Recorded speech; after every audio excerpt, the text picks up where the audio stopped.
ఈ కింది ప్రకటనల్ని పరిగణించండి అన్నాడండి. ఒకసారి గమనించండి. ఈ కింది ప్రకటనల్లో ఒకటి, రాజ్యాంగం ప్రకారం భారత పార్లమెంటు యొక్క 3 అవయవాలు రాష్ట్రపతి, లోక్సభ, రాజ్యసభ.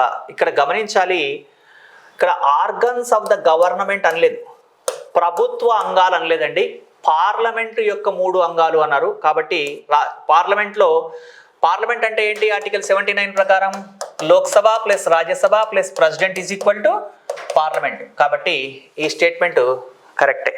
ఇది ప్రభుత్వ అంగాలు కాకుండా పార్లమెంట్ అనే పదం వాడడం జరిగిందని గమనించండి.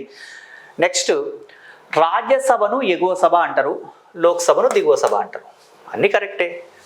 ఎన్ని సరైనవి? అన్నీ సరైనవే. ఈ కింది ప్రకటనల్ని పరిగణించండి. పార్లమెంటు రాష్ట్ర విస్తీర్ణాన్ని మాత్రమే తగ్గించగలదు, పెంచదు అంటున్నారు.